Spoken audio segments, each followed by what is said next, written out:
അല്ല guys, 5-6 matches മാത്രമുള്ള tournament നോക്കുമ്പോൾ അണ്ണൻ എന്തിനാ ഇങ്ങനെ കരയുന്നേ? അണ്ണന് വേൾഡ് കപ്പ് വേണ്ടെന്ന് ആദ്യം പറഞ്ഞതല്ലേ. ഒരു 5-6 ടൂർണമെന്റ് കൊണ്ട് അണ്ണനെ ഡിഫൈൻ ചെയ്യാൻ പറ്റില്ല എന്ന് പറഞ്ഞു.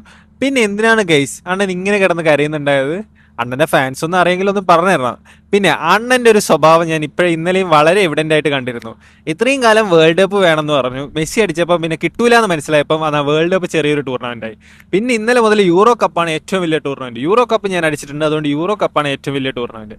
അണ്ണൻ അടിച്ചാൽ അത് വലിയ സംഭവം, അണ്ണൻ അടിച്ചില്ലെങ്കിൽ അത് വെറും ലോക്കൽ പരിപാടി.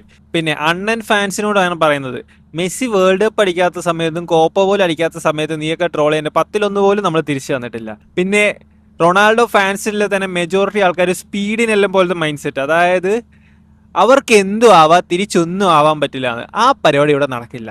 അണ്ണനും പിള്ളേരും ഇനി കപ്പുമില്ല കോപ്പുമില്ല. കോണ അടിക്കേണ്ട, ഫിഫ മെസ്സിക്ക് വേണ്ടി സഹായിച്ചു. കളി കാണുന്ന ഏതാനും സാമാന്യ ബോധമുള്ള ആൾക്കാർക്ക് പറയാം കളിച്ചാലേ ജയിക്കുള്ളൂ എന്ന്, അല്ലാണ്ട് വെറുതെ കോണ അടിച്ചാൽ ജയിക്കൂല എന്ന്. സോ കോണ നിർത്തുക. നിങ്ങൾ ഈ വർഷത്തെ പരിപാടി കഴിഞ്ഞു, ഇനി കരയാനുള്ള ഓപ്ഷൻ നിങ്ങൾക്കില്ല. വെറുതെ കിടന്ന് മോഹിക്കോ. ഓക്കെ.